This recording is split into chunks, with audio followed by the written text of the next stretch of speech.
Well, happening right now, a Senate Judiciary Subcommittee is preparing to hold a very rare public hearing on the Obama administration's controversial drone program. Now, lawmakers say they want to know more about who our government is killing, where, and why. Some Americans who have been killed in these types of programs include the man on your screen there, American-born cleric Anwar al-Awlaki. Martha McSally is a retired United States Air Force colonel and the first woman pilot to fly in combat. She will be testifying before today's hearing, so we get to talk to her a few hours first. Colonel, one thing clearly stated first, we use the word drone. That's not something that the military uses, right? We've talked a little bit about this because it is a discrepancy and it gives you a different picture of what these unmanned aerial vehicles are doing in our skies. So in your experience, to share with our viewers, how have you used this technology? Sure. So I ran the targeting program in U.S. Africa Command from 2007 to 2010. And you're right, we don't call them drones. We call them remotely piloted aircraft, or RPAs. The key is there, it takes 200 people to keep one of these airborne for a 24-hour orbit. It has an incredible level of oversight and scrutiny to include operators, intelligence analysts, commanders, lawyers, watching as you're using one of these tools.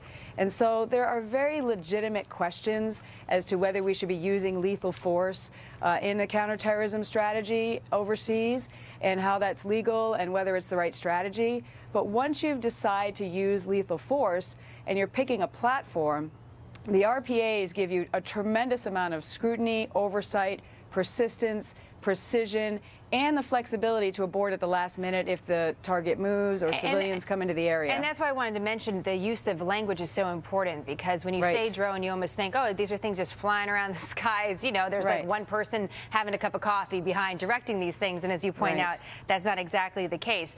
Let's talk a little bit about how you think the drone should be used, but most importantly, and which is part of this hearing, about how much the public should know about it. Not only the public, but the rest of the world. Because the argument is that if we're more transparent about this, we'll get better favor from everybody.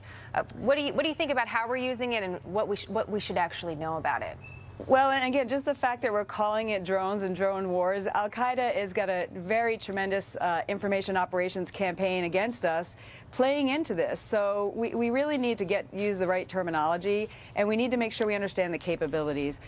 The policy and the legal justification needs to be much more transparent and with greater clarity, and I totally agree. But we've been using this as a platform and a tool for counterterrorism for over a decade, and we should be focusing on the justification, the transparency of why and how that works.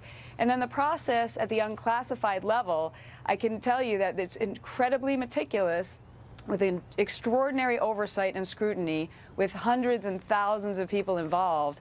Unlike, if you think about it, if I was shooting the 30mm in Afghanistan, I would have a controller who's a young enlisted person, and myself, I could be a lieutenant controlling firepower in the sky. When you're using a remotely piloted aircraft, you have commanders, lawyers, intelligence analysts all watching up until the last minute when you can actually abort the strike and call for fire. Real quick, because our viewers have heard from many critics of this program, like Senator Paul, for example, that wants more information about, different scenarios. An American citizen could be targeted here at home. What about the policy about that? Those are some of the questions that have been raised. But I'd like to just ask you about one thing that I read today about the use of this technology, which includes that the military uses this technology to detect homemade bombs. And because that's what we saw in Boston, I was just curious. I don't want to get too speculative, but how would a drone do that? And could a drone have helped in the Boston investigation because of being able to target that?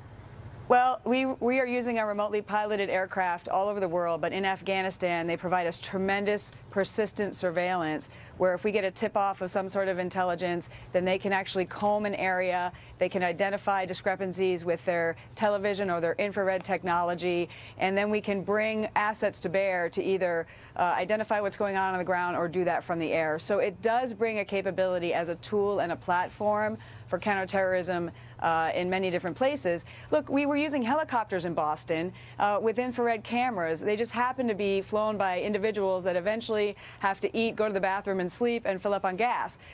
This surveillance asset actually provides that persistence with similar technology in the surveillance role that can be used in many capacities. Interesting. I thought it's interesting to just learn a little bit more about the technology. I know you have a big hearing later today, and we look forward to the news out of that. Thank you so much, Colonel. Nice to have you back on the program. Thanks for having me on. We are just hearing first